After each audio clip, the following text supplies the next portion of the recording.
Pernah nggak sih kamu merasa punya pengalaman spiritual yang dalam banget, terus jadi bertanya-tanya, ini beneran dari Tuhan atau cuma perasaan sesaat aja?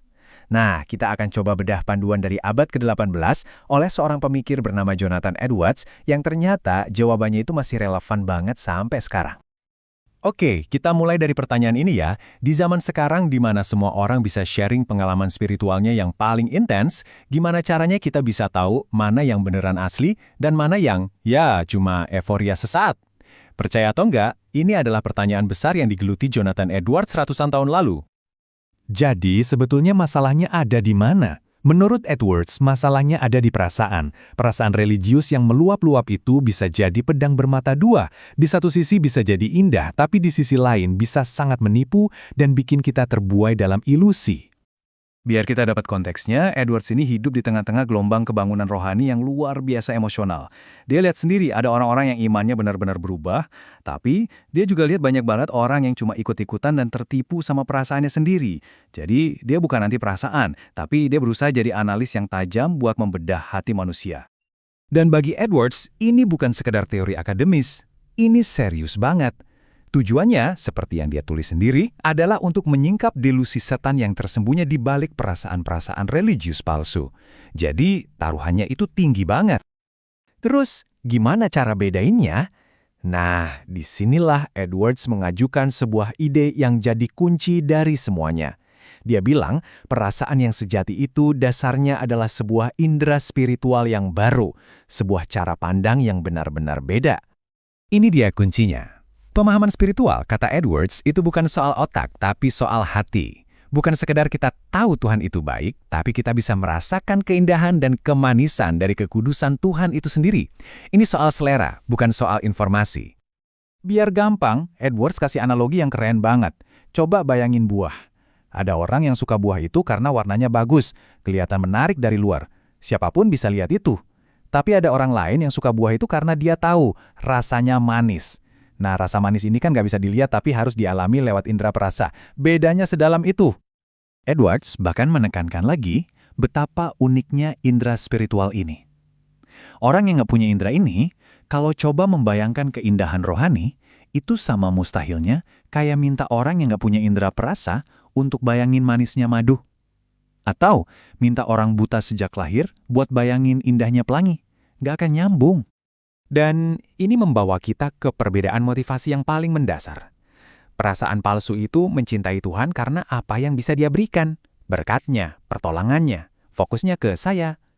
Tapi perasaan yang sejati itu mencintai Tuhan karena siapa Dia adanya, kekudusannya, keindahan karakternya, terlepas dari apapun yang kita dapatkan. Nah, pertanyaan ini membawa kita ke ujian besar berikutnya. Oke, sekarang kita masuk ke tes kedua yang nggak kalah penting.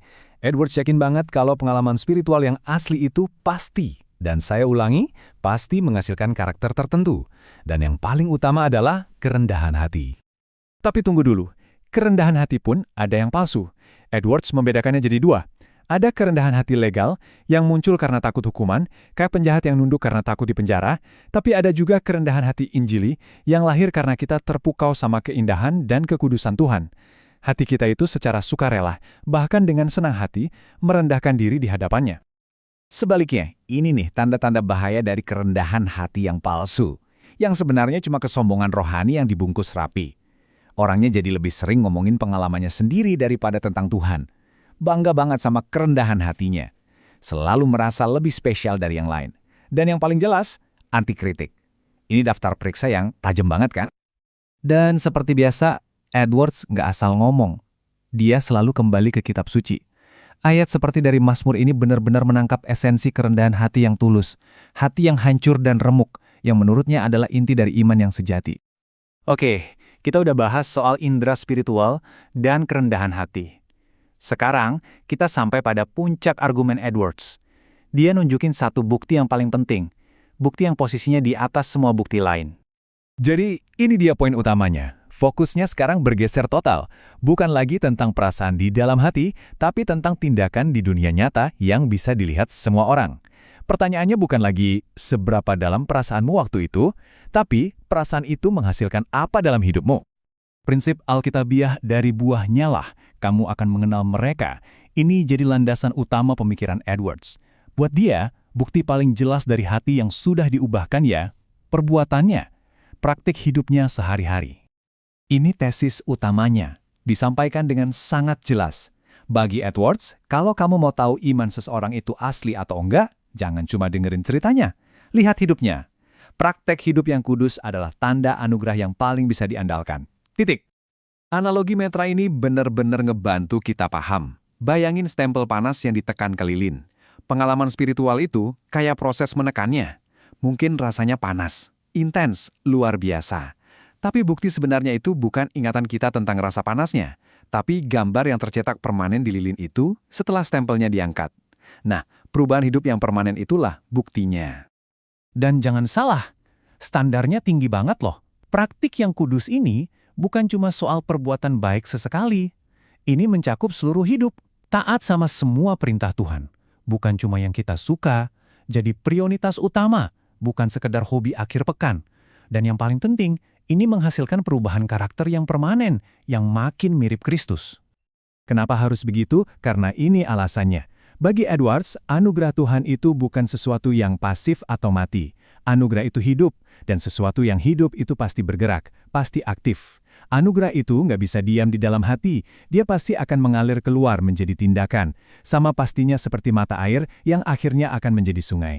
Jadi, pada akhirnya, pemikiran dari ratusan tahun yang lalu ini seolah menampar kita dengan pertanyaan yang sangat relevan hari ini. Apa sih ukuran sejati dari keyakinan kita? Apakah perasaan kita yang bisa naik turun setiap saat, atau justru tindakan kita yang konsisten dari hari ke hari? Edward sudah memberikan jawabannya.